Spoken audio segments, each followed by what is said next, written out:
Muchas gracias por participar. Este evento se realiza con el soporte técnico de Aulas Neo. Aulas Neo están convencidos de que la educación es un elemento clave para transformar la realidad. Para contribuir a esta causa, brindan soluciones de formación online para que academias, ONG, empresas y gobiernos puedan impartir capacitaciones sin límites geográficos. Si desean más información, es aulasneo.com. Como recién estábamos intercambiando con el doctor Venegas Lynch, al final de su disertación va a responder algunas preguntas.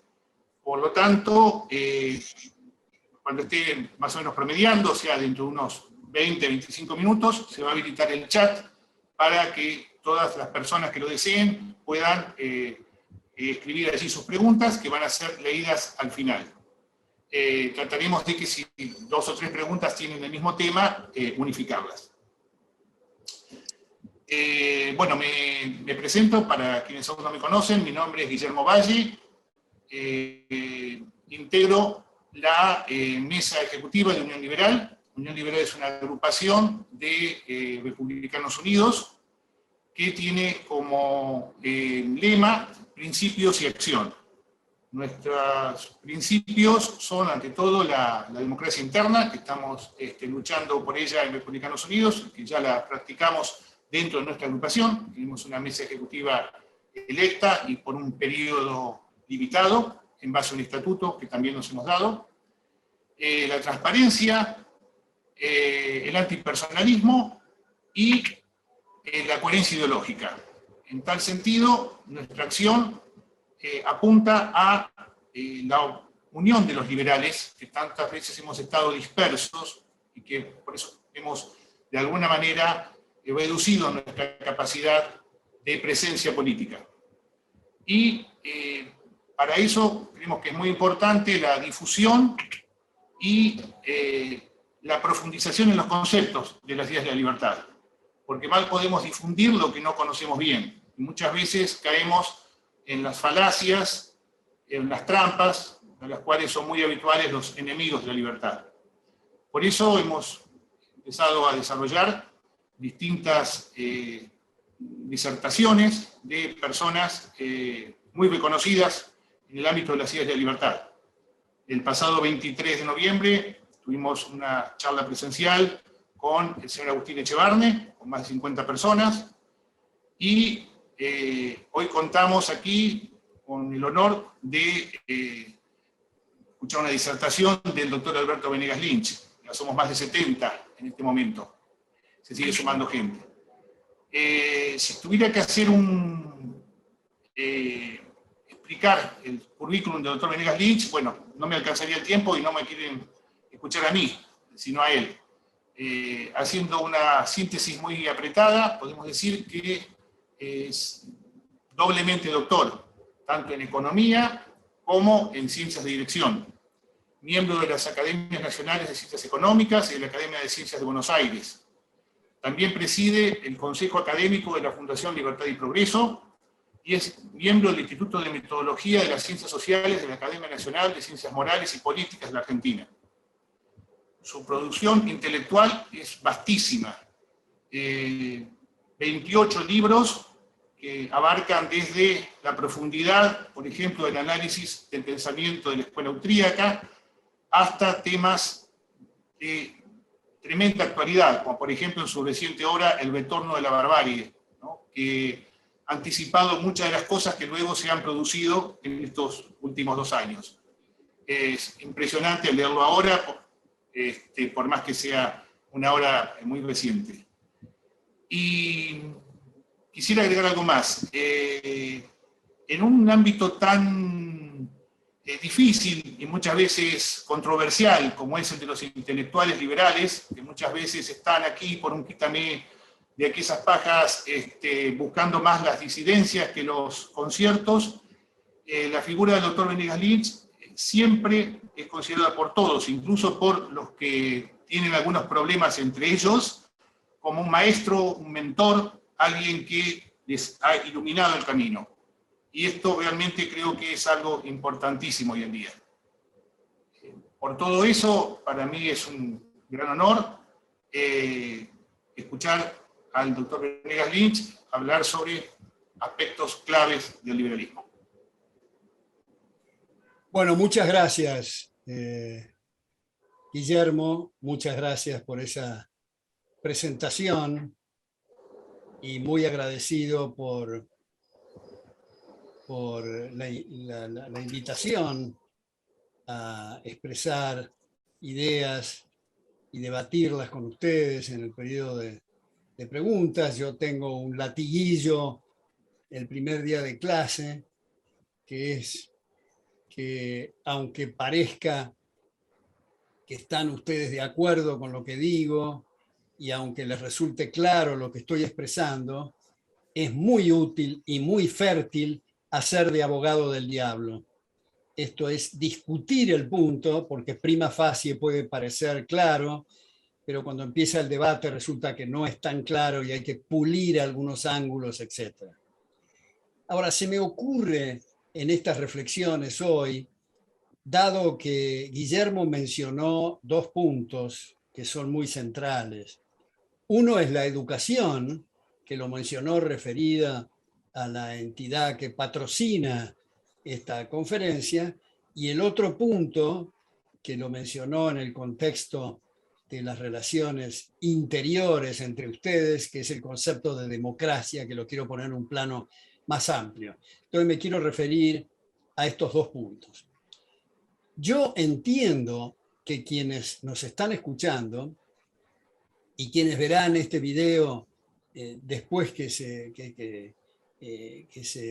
produzca y esté en YouTube, yo doy por sentado que no quieren oír lugares comunes ni repetición de los mismos temas, sino abrir caminos, explorar avenidas a los efectos de buscar nuevos paradigmas. Y en ese sentido, me parece que es oportuno subrayar la importancia de dejar de lado el espíritu conservador en el peor sentido de la expresión, no como quien quiere conservar la vida, la libertad y la propiedad, que es esencial al espíritu liberal, sino aquellos que tienen o están enredados en telarañas mentales y no pueden despegarse del statu quo y están siempre con lo que se ha dado en llamar en lógica la falacia ad populum, es decir, si nadie lo hace está mal, si todos lo hacen está bien.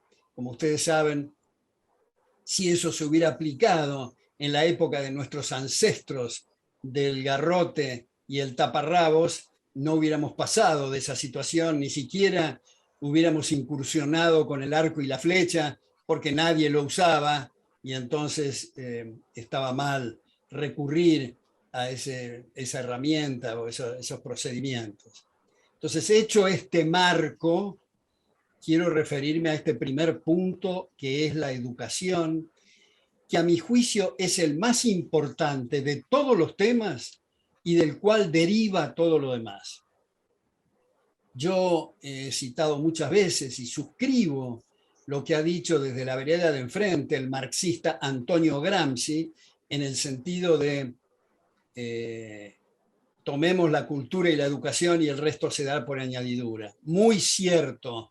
El tema nuestro, no solo de la Argentina, el tema del mundo es un tema de las cejas para arriba, es un tema neuronal, es un tema de tener la oportunidad de ver otros principios y otros valores. No hay aquí, en gran medida, o en la mayor parte de los casos, un problema de maldad, de mala fe o de mente cerrada, sino de no haber tenido la oportunidad de escuchar otras campanas. Entonces, si estamos en la universidad con el cuadernito, en los semestres y en toda la carrera, escuchando las mismas gansadas, si me permite la expresión, que se ha dicho durante los últimos 50 años, por supuesto que no hay forma de zafar. Por eso tenemos que trabajar en la educación, pero trabajar en la educación en un sentido muy concreto, ¿no? No es cuestión de, en las reuniones sociales, decir que la educación es lo más importante que hay, y luego de esa reunión social, cuando cada uno engulle sus alimentos, todos se dedican a sus arbitrajes personales, muy legítimos por cierto, pero se olvidan de la educación. El tema es, y no estoy exagerando con lo que digo, es que antes de acostarnos a la noche, tenemos que decir, ¿qué hicimos durante el día para que nos respeten? Si no hicimos nada, no tenemos derecho a quejarnos. No es un tema aquí de estar en una especie de anfiteatro enorme, donde la gente está mirando el escenario para que otros nos resuelvan los problemas. Esa es una forma ideal para que se derrumbe el teatro encima de todos nosotros. El tema es comprender que no importa a qué nos dediquemos, si a la verdulería, la jardinería, la música, la filosofía, la economía, el derecho, la agricultura o lo que fuera, todos estamos interesados en que se nos respete. Ergo, todos tenemos que poner nuestro granito de arena. Ahora, habiendo dicho esto, pregunto, ¿qué diablos es eso de la educación? ¿Qué quiere decir educar? No es transmitir cualquier cosa en cualquier dirección, es transmitir el eje central de la sociedad civilizada, que es el respeto recíproco. Ahora, para lograr ese cometido, hay que maximizar los incentivos y minimizar costos y hacer todo lo posible para lograr metas de excelencia. Entonces viene un segundo punto. La educación requiere puertas y ventanas abiertas, que entre mucho oxígeno, comprender, y esto lo pongo en negritas, en letras muy grandes, comprender que la educación es un proceso de prueba y error en un contexto evolutivo.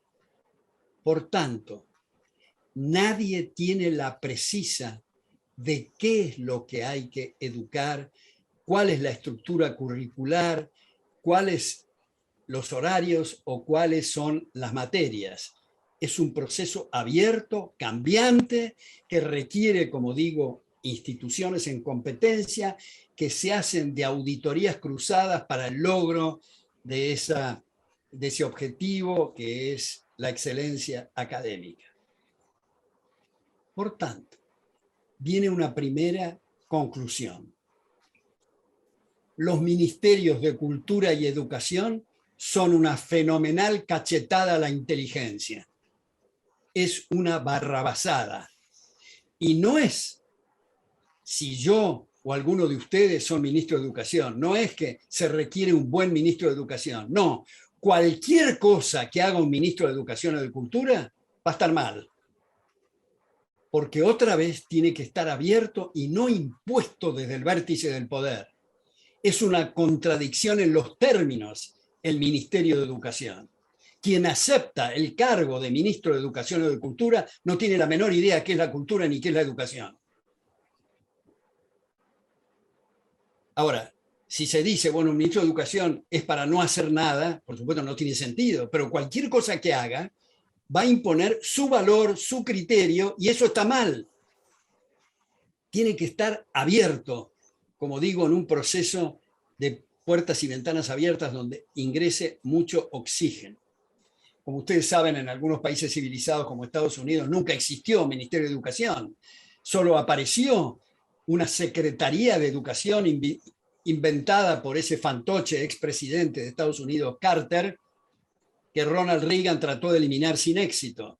Y en ese sentido hago una pequeña digresión para decir que Thomas Sowell, que acaba de cumplir 90 años este año, dicho sea de paso, que es Senior Research Fellow de Hoover, tiene un libro que lo recomiendo muy entusiastamente, lamentablemente no está traducido al castellano, se llama Inside Americans Education. La educación estadounidense desde adentro, donde muestra todos los problemas fenomenales debido a estas cuestiones de la, en ese caso, Secretaría de Educación. Y ahora viene otro punto. ¿Qué es eso de la educación pública? ¿No es acaso una fantochada, una cosmética, una pretendida cobertura para no usar la palabra que en realidad corresponde, que es educación estatal, porque la educación pública, en el caso de la llamada privada, es también para el público, de manera que no hay ninguna diferencia. Es educación estatal o educación privada, pero no educación pública. Eso, como digo, es una cáscara. Ahora,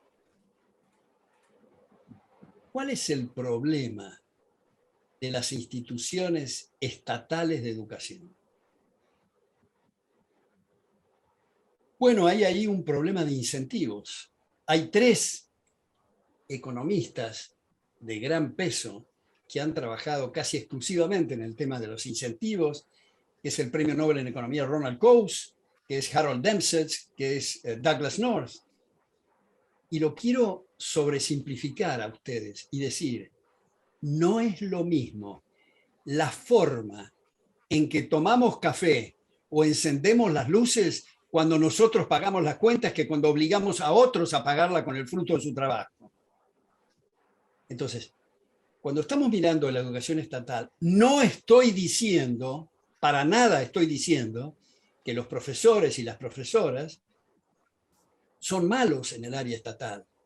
No, hay muchísimos excelentes y muy abnegados.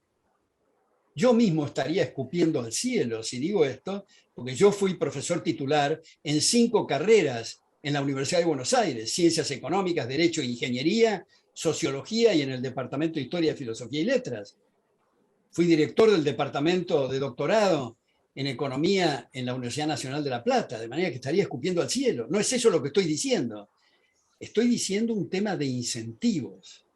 Entonces, ¿qué es lo que propongo para la educación estatal?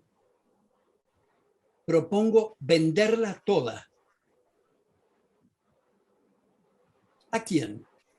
Bueno, eventualmente al mismo claustro que hoy le está administrando. Y en un rapto de entusiasmo fenomenal diría, regálensela. Pero al momento siguiente, los incentivos operan de una forma totalmente distinta para la administración de activos. Yo no sé si ustedes habrán visto, seguramente sí, muchos estudios que se han hecho de cuál es el costo por graduado por año en instituciones estatales y muchas veces se puede mandar 2 veces a alguien a estudiar a Harvard por el costo. Y eso que en muchos de los estudios se toman solamente gastos corrientes y no se computan activos fijos ni capital inmovilizado. Ahora, viene esta cuestión, tal vez por último, en este análisis. ¿Qué hacer con la gente, las personas que tienen las condiciones intelectuales para aplicar a las ofertas educativas existentes, pero no tienen los ingresos? Pues sugiero que se haga lo mismo que ha sugerido como una medida de transición otro premio Nobel en Economía, que es Milton Friedman, que son la entrega de vouchers. Esto es, con este sistema se financia la demanda, pero no la oferta. Sacamos todo el tema de la administración de activos, de la politización, de una serie de cosas que ocurren, de contraincentivos para financiar la demanda. Y ojo, no puede utilizarse como pretexto que alguien diga que la propuesta que ahora estamos sometiendo a la consideración de ustedes va a implicar que se desconoce a los de menores ingresos, pues todos van a tener vouchers, lo cual quiere decir que cada uno va a poder elegir de todas las instituciones privadas existentes cuál es la que es de más de su agrado. Acá no es cuestión de decir, bueno, pero yo cursé en tal facultad o en tal colegio estatal y a mí me ayudó mucho. Está bien, eso no estoy discutiendo eso. Estoy diciendo simplemente el tema de los incentivos, el tema de los propios recursos en relación al uso coactivo del fruto de trabajo ajeno. Entonces, como también nos enseñaron en lógica, hay un non sequitur. Es decir, del hecho de que haya algunos que se vean obligados a financiar los estudios de otros, no se sigue no se desprende, no se concluye que haya instituciones estatales.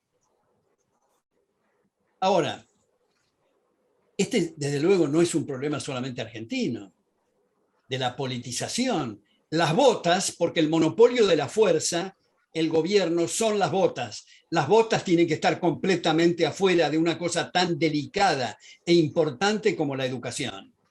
Y no importa lo que se hizo antes o lo que se está haciendo ahora, usemos las neuronas y pensemos en temas para resolver aquello que en gran medida se ha convertido en centros de adoctrinamiento y de lavado del cerebro a los efectos de empujar el tema. Les quiero ilustrar este tema con lo siguiente, ¿no?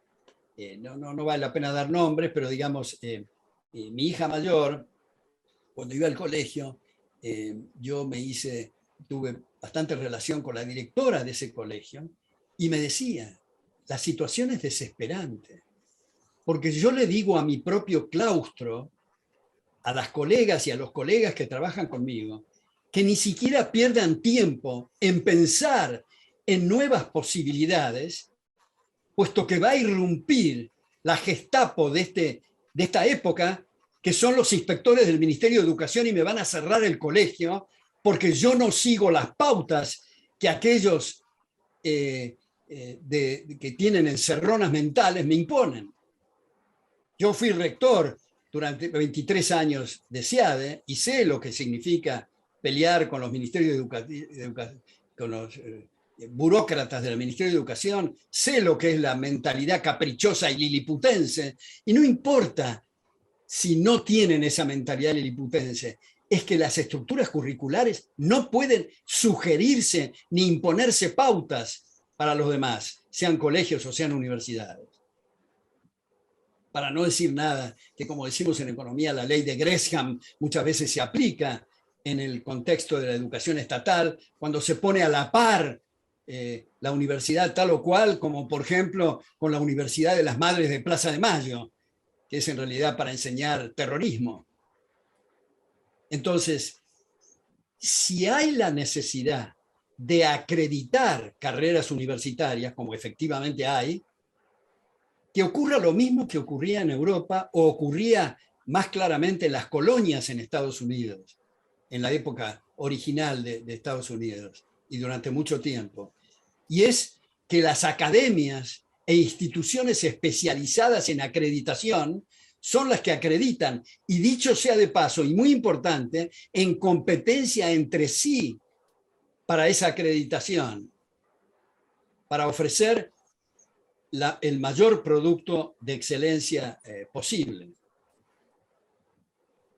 Entonces, es cierto que nosotros podemos analizar algunas instituciones privadas y cátedras que son muy deficientes, pero acá hay dos problemas. En primer lugar, muchos de los profesores de instituciones privadas han sido capacitados y entrenados en universidades estatales, cosa que eso desaparecería con lo que estoy diciendo. Pero segundo y más importante, igual que cuando estamos hablando de empresas estatales, esa contradicción en términos, porque la actividad empresaria, como se sabe, significa arriesgar recursos propios y no coactivamente con el fruto del trabajo ajeno. Pero igual que con las empresas estatales, el resultado va a ser el ir despejando errores que los padres de los chicos o los propios candidatos van aclarando a medida que transcurre el tiempo, o sea, obtener lo mejor que se pueda del espíritu creativo de la gente en materia educativa. Y ese asunto de las internas y otra vez la politización, actividad política dentro de los claustros, eso es prácticamente inexistente en instituciones privadas. Los incentivos operan en otra dirección. Entonces, cuando estamos hablando de educación, no se trata que el aparato estatal gaste más en educación, porque si la cosa es mala y se gasta más va a ser mucho peor. El tema es cambiar el sistema. Y no importa qué es lo que pasa en otras partes, ser de pioneros en esto, a esta altura del siglo XXI. Y está bien otras cosas que se han hecho en el pasado, que suscribimos, las circunstancias eran distintas, había otra serie de factores. Pero ahora me parece muy importante tener el coraje de estas cosas. Y como decía John Stuart Mill, todas las ideas buenas tienen 3 etapas: la ridiculización, la discusión y la adopción. Yo me acuerdo, porque ahora estamos hablando de espíritu liberal, pero como he dicho hace poco, mi primer artículo yo lo publiqué cuando tenía 18 años en la revista Programa del Movimiento Universitario de Centro de la Universidad de Buenos Aires, que dicho sea de paso está reproducido en mi libro que se llama Contra la Corriente, por Editorial El Ateneo, un artículo regularmente escrito, dicho sea de paso, pero en fin, era mi primer artículo. Y 10 años más tarde, cuando vine de mi beca a Estados Unidos, el entonces presidente de la Bolsa de Comercio, Alberto Cervente, me nombró asesor económico de la Bolsa y me invitó a dictar un seminario nada más y nada menos que en el recinto principal de la Bolsa, un lugar enorme. Mi mujer fue orgullosa, con un cuñado, y cuando comencé las primeras parrafiadas respecto de la necesidad de privatizar, la gente se levantaba de a 200, la insultaban a mi madre, utilizaban improperios irreproducibles a mi persona, porque hablar de espíritu liberal era una mala palabra. Ahora esto ha cambiado en la Argentina, gracias a muchos esfuerzos en distintas direcciones que se han hecho y que celebro y que hay que seguirlo en esta dirección. Bueno, este es el primer capítulo. Este es el primer capítulo. El segundo capítulo, y ahí veo que están apareciendo unos letreros, como si estuvieran haciendo preguntas. Yo diría, resérvenlas para cuando yo termine de hablar, así me las hacen de viva voz, porque acá no puedo hablar y leer al mismo tiempo, ¿no? Me hace acordar al presidente Ford, que decía que no podía bajar de un avión y masticar chicle al mismo tiempo. Bueno, pero en fin, no se pueden hacer estas dos cosas al mismo tiempo. El segundo punto que mencionó Guillermo es el tema de la democracia, que también acá quiero poner algo relativamente chocante, yo diría, ¿no? Yo creo que los liberales tenemos que hacernos una autocrítica, varias autocríticas, pero una que es muy importante, y es respecto del concepto de democracia. Como ustedes saben, los Giovanni Sartori de nuestra época explican que la parte central, medular, el eje central de la democracia es el respeto por los derechos de las personas. Y la parte mecánica, formal, accesoria, secundaria, es el recuento de votos. Sin embargo, hoy, en el llamado mundo libre, les pido que no me pasen letreros, porque como digo, no puedo leerlo al mismo tiempo. Pásenmelo cuando termine de hablar. Perdón, doctor, un segundo. Aparecen automáticamente, pero no se preocupe. Las preguntas se las vamos a leer nosotros al final, no se preocupe. Bueno. Entonces, digo, esa parte principal de la democracia que ha señalado los Giovanni Sartori de nuestra época, se ha eliminado como parte principal y la parte secundaria se ha puesto principal, es decir, el recuento de votos. Y no solo eso, la parte que es principal no ha pasado a una parte secundaria, se ha borrado. El respeto a los derechos no existe, es solo la sumatoria de votos. Con ese criterio podríamos decir que este personaje absurdo que habla con los pajaritos en el Orinoco, en Venezuela, es un régimen democrático. O que Hitler es la expresión de un régimen democrático porque ganó con la primera minoría. O que tantos de estos tiranuelos que pululan por el llamado mundo libre, o en fin, no se puede llamar mundo libre a lo de Nicaragua, a lo de Cuba, a lo de Corea del Norte, en fin, pero todos son parodias fenomenales, y aunque no haya fraude, que habitualmente hay en el proceso electoral, no se trata simplemente de sumar votos. Hay un constitucionalista argentino, muerto hace relativamente poco, pero que realmente sus contribuciones son admirables, y es Juan González Calderón. En su Tratado de Derecho Constitucional, él dice que los demócratas de los números ni siquiera de números entienden, porque parten de dos ecuaciones falsas, y es 50% más 1% igual a 100%. 50% menos 1% es igual a 0%. Las dos ecuaciones son falsas. Entonces, ¿qué hacer? Quiero citar otro premio Nobel en Economía, que es Hayek. En su edición original de Law, Legislation and Liberty, Derecho, Legislación y Libertad, en el año 73, que es la edición original, en las primeras 12 líneas del primer tomo, dice Hayek que le debemos al liberalismo contribuciones formidables. Pero, dice Hayek, tenemos que reconocer que respecto a ponerle bridas al Leviatán, es decir, léase, poner límites al poder político, hemos sido hasta ahora un completo fracaso. Entonces, otra vez acá, igual que en el tema de la educación, tenemos que utilizar lo que tenemos de la ceja para arriba. O sea, meditar, pensar, elucubrar, imaginar. Y en ese sentido, voy a señalar 3 propuestas que les digo a la audiencia. No necesitan adherir a esas 3 propuestas. Ustedes me pueden contestar, no, no nos parece esa propuesta por tal y cual cosa. Lo único que digo es que si no les gusta lo que voy a mencionar, que no son propuestas mías, sino de otros autores, si no les gusta, piensen en otra cosa, pero no nos quedemos con los brazos cruzados esperando la próxima elección, porque entonces en el mundo vamos a convertir el planeta Tierra en un inmenso gulag en nombre de una democracia degradada.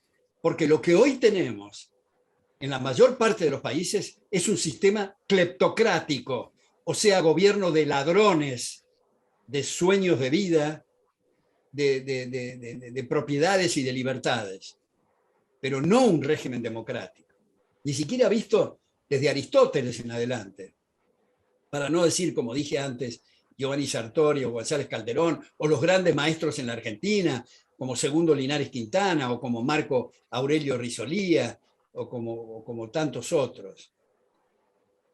¿Cuáles son estas propuestas? Bueno, Hayek sugiere varias para el legislativo. Una de ellas es que no haya reelección. Y algunas personas han acoplado a la propuesta de Hayek lo que viene ocurriendo en Estados Unidos, en algunos estados en Estados Unidos, como Texas, como Dakota del Norte, algunos otros estados, donde los legisladores son tiempo parcial, por 2 motivos. Primero, para que no se entusiasme con la sobrelegislación, porque esto es otra sandez local, digamos, que muchas veces hemos oído, que tal diputado y senador es un vago porque no ha hecho suficientes propuestas de legislación. Bienvenido, lo que hay que hacer es abrogar leyes, no promulgarlas. Hay un libro que tampoco está traducido al castellano, lamentablemente este profesor de Chicago, Richard Epstein, que se llama Simple Rules for a Complex World. Digamos, la traducción sería reglas simples para un mundo complejo, donde señala que por supuesto que si los aparatos estatales y los megalómanos de turno deciden manejar vidas y haciendas ajenas, es un embrollo a medida que mejora la tecnología porque se meten en todos los detalles. Pero si comprendemos que los principios básicos de respetar contratos, de respetar la propiedad, de castigar el fraude, no han cambiado en la época moderna. Se siguen siendo esas leyes simples, de que dice Richard Epstein, comprendiendo que no toda legislación es compatible con el derecho. Hago otra pequeña nota a pie de página o una digresión acá, y decir que la mayor parte de las facultades de derecho, salvo honrosas excepciones, no egresan abogados. Abogado quiere decir, la definición es defensor del derecho. Egresan estudiantes de leyes que pueden repetir como loros cuál es la ley, el inciso, el párrafo, pero no tienen la más perra idea de cuál es el fundamento del orden jurídico, ni cuáles son los mojones y puntos de referencia extramuros de la ley positiva. Esto es, el positivismo jurídico legal ha hecho estragos en la Facultad de Derecho. Entonces es importante revisar esas cuestiones. La segunda razón para el trabajo parcial del legislador es que sepan qué es trabajar en el sector privado y no hagan de la política un negocio. Eso para el poder legislativo. Para el poder judicial, Bruno Leoni, que recomiendo mucho su libro, jurista italiano, La libertad y la ley, un libro muy bien traducido, donde él dice que en el poder judicial hay que abrir al máximo la capacidad de árbitros privados, a los efectos de replicar, dice Bruno Leoni, lo que sucedía en el common law inglés o lo que sucedía en la Roma de la época de la República antes del Imperio, donde los árbitros competían por fallos en un proceso, importante esto, de descubrimiento del derecho y no de ingeniería social ni de diseño, sin ninguna reglamentación de ningún tipo, incluso que no necesitan ser abogados y a veces es mejor. Simplemente los que más tienen éxito como árbitros privados van a ser los que produzcan los mejores fallos. Y ahora viene lo más chocante de todo. Aplicable al Poder Ejecutivo, que es un pasaje muy poco explorado de Montesquieu, en el espíritu de las leyes. Nada menos que Montesquieu, digamos, el autor, el que refinó la división de poderes, el que pulió el mensaje de John Locke. Y dice textualmente, presten atención porque esto le va a llamar, le va a invitar a la curiosidad, cuando no a la alarma. Dice Montesquieu, está en la índole de la democracia elegir al gobernante por sorteo. Cuando yo digo esto en audiencias, la gente piensa, bueno, este tipo tiene una falla mental, no puede ser que diga eso. ¿A qué estaba apuntando Montesquieu? Replicando lo que ya había sucedido en la República de Venecia y de Florencia, con el sorteo en gobernantes. A lo que estaba apuntando Montesquieu es otra vez a los incentivos. Cuando decimos, ¿cómo por sorteo? ¿Por sorteo cualquier gobernante? Quiere decir que el que me trajo acá en taxi, que el que me sirvió el café esta mañana en un bar, que el filósofo, el médico, el ingeniero, el jardinero, en fin, ¿cualquiera puede ser gobernante? Sí, cualquiera. Bueno, entonces tengo que defender. ¿Defender qué? Mi vida, mi libertad y propiedad. ¿Cómo? Teniendo instituciones fuertes.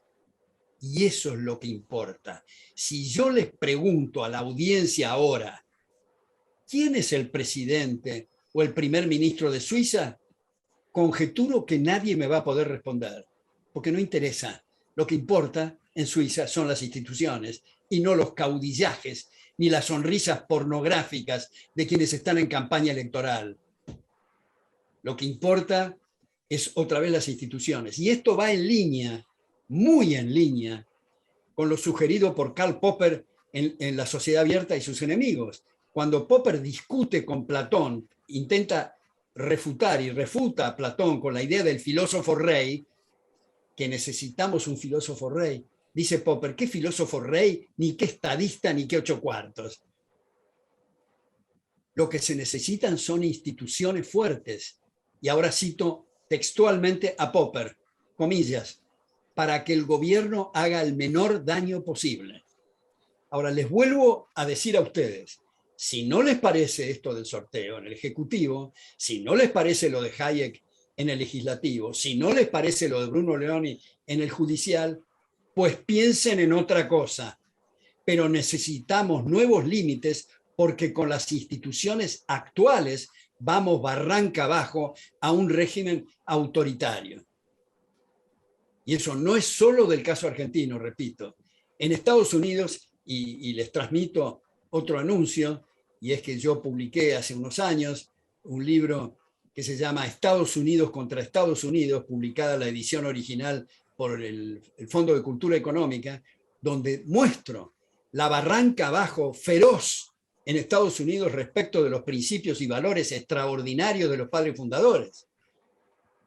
Las últimas dos administraciones, si nosotros miramos lo que ha ocurrido con Trump, que aumentó el gasto público, el déficit y la deuda, y además provocó algo que es escandaloso, y es que no reconoció los resultados electorales de las mismas normas en las cuales él compitió, a pesar de que los 50 estados, los 50 certificaron que había ganado su opositor, que 61 jueces federales y locales, 8 de los cuales nombrados por el propio Trump, certificaron que había ganado su opositor, que su propio vicepresidente, Mike Pence, certificó que había ganado su opositor y sin embargo desconoció los resultados electorales. Una vergüenza, algo patético. Y ahora resulta que asume otro gobierno y aumenta aún más el gasto público, la deuda y el déficit, lo cual pone a Estados Unidos en una situación muy difícil. Afortunadamente, igual que ocurre en la Argentina, con instituciones y fundaciones, como es, por ejemplo, la Fundación Federalismo y Libertad en Tucumán, la Fundación Libertad y la Fundación Bases en Rosario, como es la Fundación Libre en Córdoba, como el Club de la Libertad en Corrientes, como la Fundación Libertad y Progreso en Buenos Aires. Bueno, en Estados Unidos, Cato Institute, The Independent Institute, The Tocqueville Society, en fin, instituciones que tienen unos presupuestos colosales y que hacen seminarios y que editan libros y que operan a contracorriente de esto. Y en el caso de la educación, y termino con esto, hace no mucho tiempo, The Economist de Londres publicó unas 3 o 4 páginas para el homeschooling, o sea, la educación desde la casa, que muchos padres prefieren para no entregar a sus hijos y no perderlos eventualmente por ese adoctrinamiento y lavado de cerebro. Y es interesante que en este estudio que hizo The Economist de Londres, dice que los oficiales de admisión de las universidades del Ivy League, o sea, las top en Estados Unidos, estaban impresionados con la calidad académica de los que venían de homeschooling, y no solo la calidad académica, sino su vestimenta y su lenguaje. Entonces, es importante también subrayar, y lo subrayaba ahí The Economist, el esfuerzo que hacen estas instituciones de homeschooling, que los padres no necesitan entender de álgebra ni de geografía, solamente que los hijos sigan determinados horarios. El apoyo logístico a través de Internet es fenomenal, incluso la actividad social, o sea, los clubes de lectura, los clubes de ajedrez, los lugares para bailar, para jugar al hockey, al rugby, al fútbol, en fin, etcétera, para la socialización. Eso es gente que intenta salvarse de las garras de la educación estatal, que también, y acá sí termino con esto, que también abarca instituciones privadas, como han demostrado muchos estudios. Hay un libro de Shadow University, otros trabajos de Pipes, que muestran que cuando los ministerios de educación o secretaría de educación como Estados Unidos empiezan a ser grandes, empiezan a tratar de meterse en la educación privada, haciendo que financiándolas. Entonces las tienen agarradas y pierden su independencia. Por eso, en regímenes muy cerrados de los ministerios de Educación y Cultura, la llamada educación privada está privada de toda independencia, porque solo pueden elegir de qué color van a ser los ladrillos del edificio, cómo va a ser el campus, si hay uniformes de qué color, pero el producto que allí se expende, léase estructuras curriculares, depende de los ministerios de educación. Entonces tengamos la agilidad mental y comprendemos que todo lo que hablamos de temas jurídicos, de temas filosóficos, de temas económicos y todas las trifulcas que estamos viviendo, digamos, en el mundo, vienen del tema educativo. Entonces hay que replantear, oxigenar este sistema y poner los incentivos al máximo para obtener el mejor resultado posible. Y cuando decimos Estados Unidos, y digo de la Argentina, no me estoy circunscribiendo a esto, para no decir nada de lo que pasa en Nicaragua y lo que dije en Venezuela o Cuba, qué sé yo, pero en Europa está avanzando el nacionalismo y la xenofobia. Tenemos un papa peronista, Entonces, tenemos un mundo complicado que en realidad es un desafío adicional para los liberales.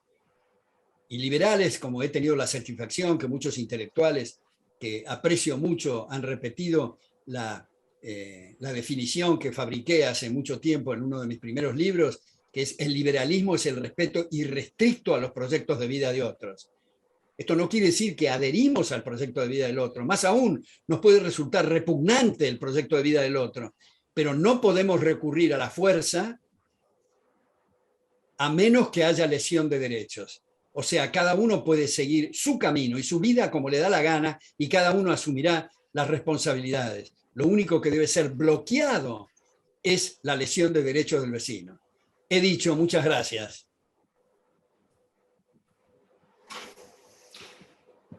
Bueno, muchas gracias, doctor. Pasamos ahora a las preguntas. Hemos tratado de unificar varias preguntas porque algunas van sobre el mismo tema y justamente, como usted ha tocado distintos palos, distintos temas, tratamos de que también las preguntas se abran en los distintos temas que usted planteó. Una primera sobre el tema educativo. Uno de los participantes, poniéndose un poco en abogado del diablo, dice, tomando en cuenta el efecto que tuvo la ley 1420 en su momento, creada por inspiración de Sarmiento durante el gobierno de Julio Argentino Roca, si no haría falta de alguna manera un replanteo de la educación estatal más que su desaparición, y también pone el mismo participante si la desaparición de una educación estatal coordinada a nivel nacional no puede traer por efecto una desintegración del país. Esas son sus preguntas. Bueno, la forma, gracias por esas reflexiones, la forma de la integración del país es el respeto recíproco. Ese es el eje central. No importa la etnia, no importa la religión, no importa distintos aspectos colaterales, lo que importa es el respeto al otro. Eso es lo que hay que trabajar en el tema.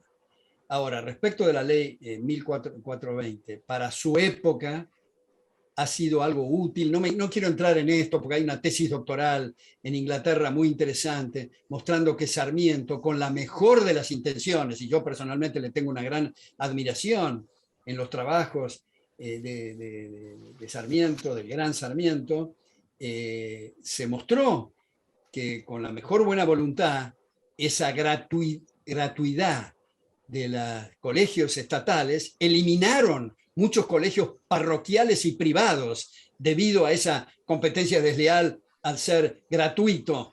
Y quiero subrayar, para los que entienden algo de economía, que son muchos, lamentablemente, afortunadamente, en esta audiencia, nada es gratis, siempre lo paga alguien. Entonces el tema es, eso ha sido una etapa y dadas las circunstancias, dadas los conocimientos, dado lo que estaba ocurriendo en el mundo, en fin, ha sido un paso adelante. Ahora tenemos que comprender que el uso de la violencia y la fuerza en materia educativa es absolutamente impropio. Bueno, muchas gracias, doctor. Cambiando el ángulo, una pregunta, hoy en día sabemos que el liberalismo está mostrando muchas variedades, incluso a veces parece que se formaran tribus. ¿Cuál es su pensamiento respecto del agorismo? ¿Respecto de qué, perdón? El agorismo. No sé qué quiere decir el agorismo.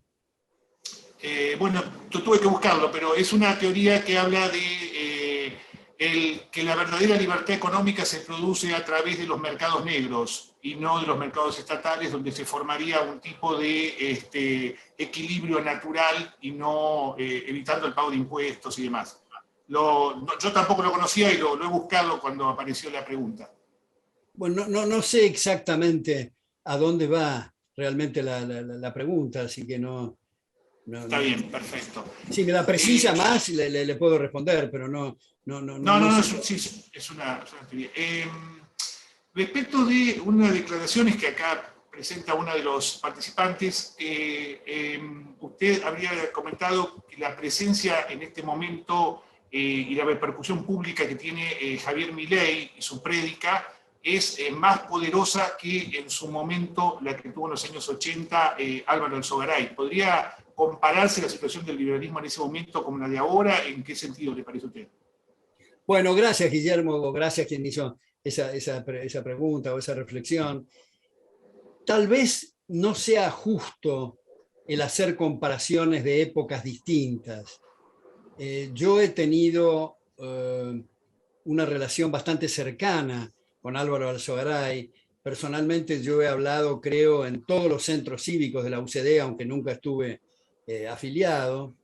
Hemos tenido intercambios de ideas, de temas que yo no estaba de acuerdo. Como le dije a su hijo hace relativamente poco en un Zoom, recuerdo siempre una larga reunión que tuvimos mano a mano con Álvaro Alzogaray después de una de las sesiones en la que participamos en la Academia Nacional de Ciencias Económicas, con gran afecto. Creo que ha hecho esfuerzos muy fértiles y ha abierto un tema en el nivel político que estaba en ese momento cerrado, no así en el nivel académico, intelectual, que había muchos que estaban trabajando, pero sí en el nivel político.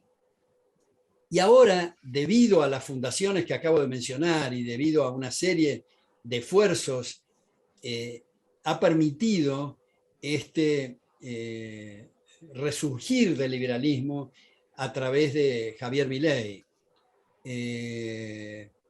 Y el discurso de Javier Milei, a pesar de que tenemos que aclarar, y eso lo sabe Javier y lo sabemos todos, y es una verdad de perogrullo, que puede haber, y hay de hecho, disidencias en distintas direcciones, pero hay disidencias con respecto a uno mismo.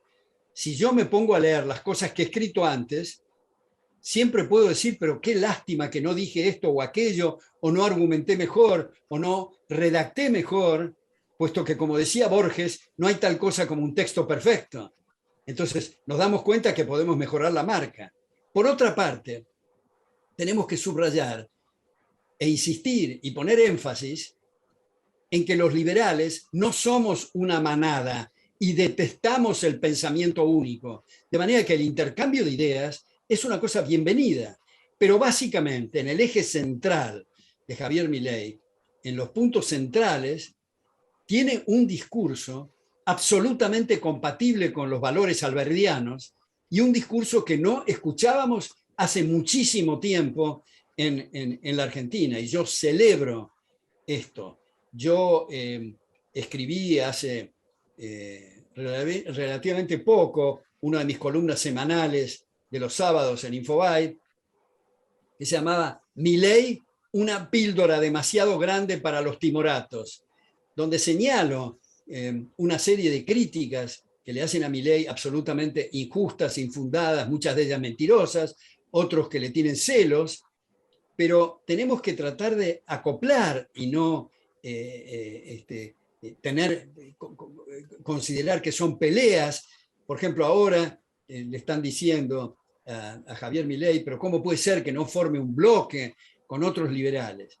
Acá quiero, también lo destaqué en ese artículo, pero lo quiero subrayar, dado esa interesante reflexión y pregunta de Guillermo. Es muy interesante que los participantes liberales hoy en el Congreso no procedan como en los últimos largos tiempos, que el Congreso es una especie de escribanía donde todos votan a mano alzada en bloque y donde todos, si me permite la expresión, operan como si fueran monos en una jaula. Entonces yo quiero subrayar que la personalidad de cada uno, la independencia de criterio, fue algo que la Academia Francesa, cuando nos visitó en el centenario en 1910, destacó muy especialmente respecto de los legisladores argentinos. Y luego uno dice, pero ¿para qué tantos legisladores? Pueden ser uno solo, si son todos una especie de masa amorfa. lo interesante, lo cual no quiere decir que todos los liberales no se den cuenta del peligro fenomenal y el acecho del chavismo autóctono. Y por lo tanto, eso no quita que voten en conjunto en contra de medidas estatistas y de zarpazos del chavismo, pero no quiere decir tampoco que no tengan opiniones distintas sobre distintos temas que enriquecen el debate. De manera que hay varias expresiones hoy día en el nivel político que han surgido y que permiten este tipo de discursos. Yo creo que es interesante contar, aunque parezca hoy de ciencia ficción, que la Argentina, desde la Constitución Liberal del 53, de Alberdi y sus colegas, hasta el golpe fascista del 30 y mucho más a partir del golpe militar del 43, que estamos desde entonces a los tumbos, en una situación lamentable, pero en ese periodo, hasta el 30, éramos uno de los países más ricos y más solventes, moral y materialmente, del orbe.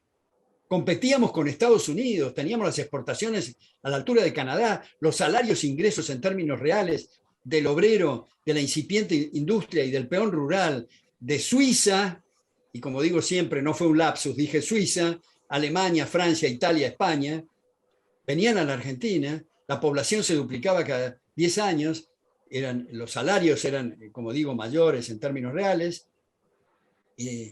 teníamos unas perspectivas extraordinarias y lamentablemente luego vino los estatismos, pero por ese tema de la educación que digo, mucha gente pensó, ese Tocqueville, Alexis de Tocqueville, no en su libro más conocido, La democracia en América, sino el antiguo régimen y la Revolución Francesa, donde él dice, es característico y ocurre y vuelve a ocurrir en muchos países que han tenido un enorme progreso moral y material, pensar que eso está garantizado y lo dan por sentado. Y ese es el momento fatal, el momento que ocupan espacios, especialmente la cátedra universitaria, como ocurrió en la Argentina, los nacionalismos, los movimientos de la CEPAL, los marxismos, los keynesianismos, etc. Y cuando se empezó a producir el debate, los supuestos defensores de la sociedad libre no tenían nada que responder, porque no habían estudiado, porque no tenían los argumentos.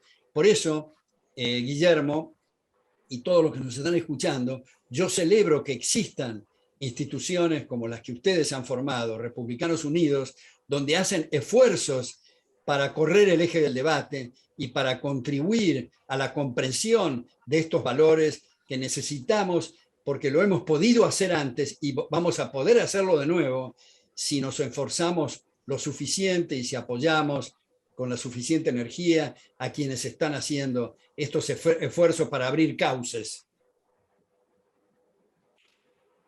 Muchas gracias, doctor. Si usted es tan amable, solamente dos breves preguntas más. Una sería respecto del caso de Estados Unidos, ¿no? Allí la educación, especialmente la universitaria, es de gestión privada, no estatal.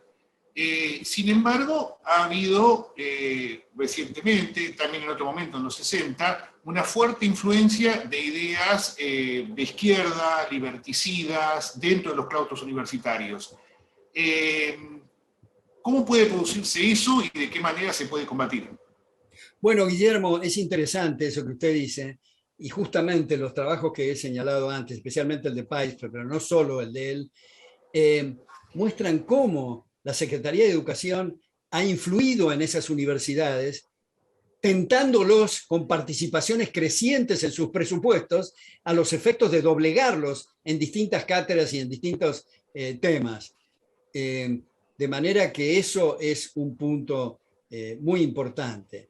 Y también quiero agregar, y me he comunicado en este sentido con amigos chilenos que hemos intercambiado ideas, debido a la sorpresa, no lo que ahora va a ocurrir el 19 de diciembre, que espero que se rectifique, pero lo que había ocurrido en octubre, que la gente dice, ¿cómo puede ser que con las mejoras? Hay un artículo muy interesante de Sebastián Edwards en el Mercurio, donde da las estadísticas y las mejoras en los ingresos especialmente de la gente más vulnerable, con una serie de indicadores muy ilustrativos.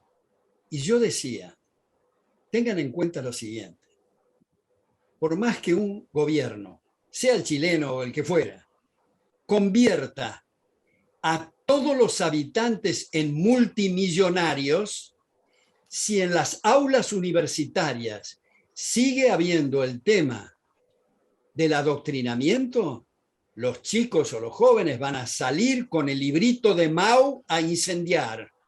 No importa el efecto económico, lo que importa es lo que están recibiendo intelectualmente. Por eso es que es tan importante revisar lo que veníamos ocurriendo, lo que venía sucediendo hasta ahora, para ver otro paradigma y dar luces y abrir a la competencia y a la energía creativa. Y si, por ejemplo, Guillermo se le ocurre determinado sistema educativo, determinadas materias, determinado horario, pues que lo haga y compita, y que no tenga que pasar por las horcas caudinas y los permisos y los trámites interminables en los ministerios de Educación y Cultura, que por supuesto que cambian cuando cambia el poder político. Bueno, una última pregunta, doctor. Justamente en este momento, con esta entrada bastante rupturista para lo que estábamos viendo hasta ahora, de un pensamiento liberal en el Congreso, también en la legislatura de la Ciudad de Buenos Aires, y con un efecto mediático importante. Y le agradezco mucho por el trabajo que estamos haciendo Republicanos Unidos, sus palabras. Mucha gente está preguntando, y también lo ha hecho acá en el chat, de qué manera el ciudadano común que defiende las ideas de la libertad puede involucrarse para tratar de respaldar esto, para que sea más fuerte, para que, digamos, se avance en esa ruptura de esta casta que tantos daños nos ha hecho. Muy importante eso, Guillermo. Muchas gracias por esa reflexión también. Son muchos los caminos, pero hay uno que yo he sugerido con algún éxito, no con el suficiente, porque si no, no estaríamos como estamos, por supuesto. Y ese camino son los ateneos de lectura. Esto es, en casas de familia, reunirse 4 o 5 personas donde toman un libro, un libro bueno, preferentemente que abra el espectro del espíritu liberal, que no estén sentados en determinado tema, sino que se vea de aspectos éticos, jurídicos, filosóficos, económicos, jurídicos, en fin, y en distintos ángulos, donde toman ese libro y por capítulo, por sección, uno expone, los demás debaten y discuten, y a la reunión siguiente otro expone y los demás debaten, etcétera, y al año siguiente cada uno de los 5 establece otro ateneo con otros 4 o 5 personas. No necesita hacer cosas multitudinarias, ni de mucha gente, ni alquilar lugares, ni nada. En las casas de familia, eso produce un efecto notable en las reuniones de trabajo, en las familias, en las reuniones sociales, un efecto multiplicador, y en primer término a los participantes nos mejora la situación, porque acá viene otra cosa, Guillermo y todos los que nos están escuchando. Muchas veces tenemos la tendencia de decir, pero ¿por qué diablos no me entienden en lo que estoy diciendo? Es mucho mejor decir, ¿por qué diablos soy tan inepto para pasar el mensaje? Y como tendemos a ser más benévolos con nosotros mismos que con los demás, tendemos a hacer mejor los deberes y preparamos mejor una próxima clase, una próxima conferencia, un próximo ensayo, artículo o libro. Pulimos mejor el mensaje, nos ponemos autocríticos con nosotros mismos. Entonces, mi respuesta sería, por supuesto que hay muchos caminos y muchas avenidas a explorar, pero esto de los ateneos de lectura producen, como digo, esos efectos de gran utilidad. Bueno, usted me dijo que esta es la última pregunta, así que quiero agradecerle mucho la invitación, agradecer mucho las preguntas. Me encantó estar acá y lo felicito nuevamente por los esfuerzos tan fértiles que están llevando a cabo. Muchas gracias, doctor. Realmente hemos superado ya la hora. Realmente ha sido muy un gran alimento para el intelecto. Creo que para todos los que estamos en este momento en esta sala y hemos estado, y bueno, esperamos que no sea la última oportunidad, sí va a ser la última de este año seguro, pero que no sea la última oportunidad en que podamos contar con su palabra. ¿Cómo no? Así que, Con muchísimo gusto y muchas gracias. Un gran abrazo. muchas gracias.